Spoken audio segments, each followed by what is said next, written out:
Hello and welcome to another Robots Retro Spaces video. Today we are talking about the Singapore version versus the Japanese version of the Gatchaspartan ST version, so PB94 by the Popy reference numbers. I made a video earlier when I was talking about the Gatchaspartan DX version, saying that I had never seen an ST version that wasn't Japanese, and I finally found one. So this is quite surprising for me. I didn't think I'd be making this video. So I'm really keen to show you guys the differences between the Japanese version and the Singapore version so that you guys are able to have a better chance of figuring out exactly what you own if you have them without boxes or names or instructions or anything like that.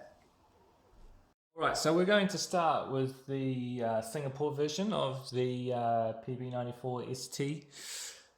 This is quite the normal in terms of the fact that we have a window box, which seems to be quite common for the Singapore version of the Gatchaman toys. But one thing that I did find quite interesting here is that you'll see here it says many exciting action features, BBC TV in English. This is the only English located on this box here and here. When we even look in the instructions are in Italian. So this is a box made for the Italian market, which is very much what I've found with a lot of the Singapore versions, made for the Italian market, and then secondly the French market. But this one has some stickers on it for the UK market, so I think this might make this just a little bit more special than some of the other versions or other Singapore versions. All right, so let's open this up. So we have the figure here, and we have the usual, which I took out a bit earlier. We've got our missiles, we have our little minifigures, and we have our instructions. Now I'll take this out of here, and you'll be able to see on the underside here, made in Singapore. So what I'm going to do is I'm just going to put that aside for a second, and now we're going to look at the Japanese version. Right, here we have the Japanese version. Standard, as you would expect for a Japanese version, that lovely box, no window. We've got our proof of purchase here, PB94, and we've even got our little holographic mark on the other side of the box. If I open this one up, turn it the other way.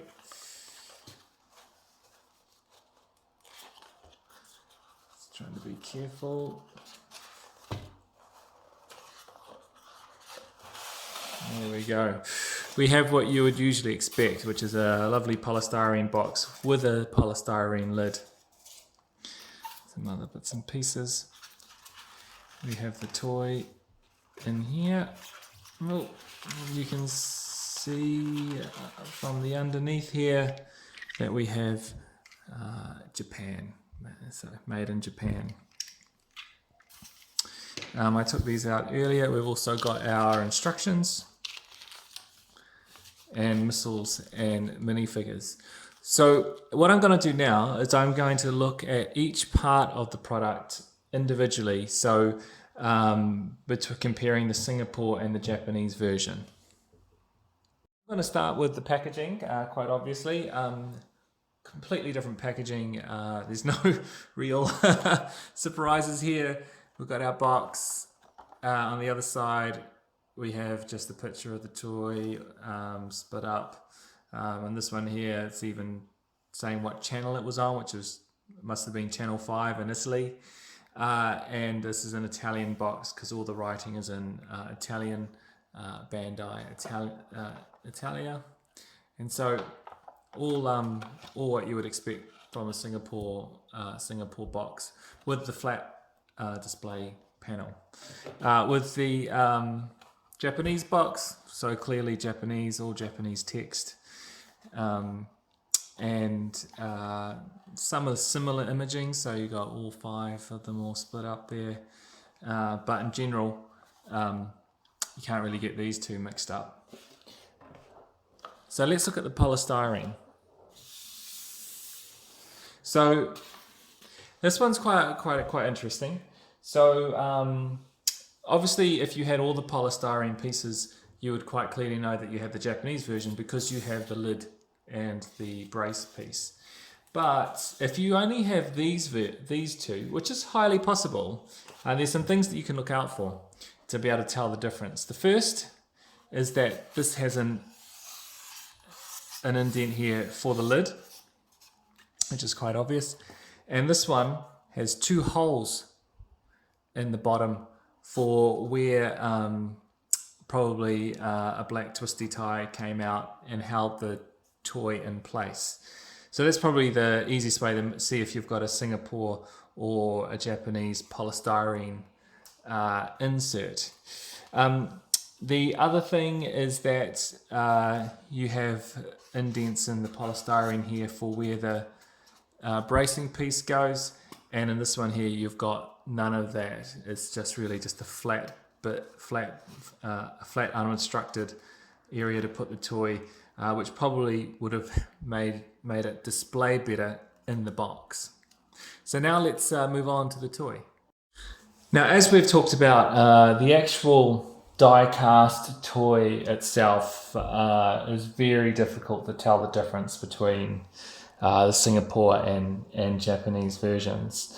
Usually you're looking for things like if there's any rubber pieces or plastic pieces on the toy that maybe they're a little bit different or something along those lines. But ultimately, it's really quite difficult. I'm just going to go through some very minor details that might be able to help you. So in terms of what's the same, everything is the same. You've even got the overspray of the paint, which looks the same. All the chrome looks the same, all the accessories are the same. Even the accessory wear happens in the same places. So it's really quite difficult to tell. Obviously we've got the maker's marks on the bottom that help us tell. But like, for example, if you were looking at just the front parts of the toys, you've got no indication that it's anything other than Japanese. So it's really quite difficult. Even the stickers are the same. So what I can suggest in terms of trying to figure it out, as we have with previous videos, there's a difference with the plastic. So the Japanese rubber is so much more bendy than the Singapore one. The Singapore one feels a bit more brittle than the Japanese one, which feels a lot more bendy. So you could probably use that to try and figure out if you've got a Japanese version or a Singapore version. If we look at here, it's very difficult to see, but the blue plastic is slightly bluer on the Japanese version than the Singapore version. But really, it is very minor. It's difficult to tell without having something to compare it against. So we can look at the blue plastic on here as well. You can see that the Japanese one is bluer than the Singapore one. But really, very little between the two toys. So let's go on and talk about the accessories. Now, as with the other Singapore versus Japan Popy stuff, the accessories are the #1 place to tell if you have a Japanese version or a Singapore version. So let's start off with the missiles. With the missiles, you've got the standard Singapore missiles. You get these with all of the Singapore version Gatchaman Gatchaspartan figures, as opposed to the Japanese one where you get these missiles here. So that's #1. That's how you can tell if you've got Singapore or Japanese version. #2,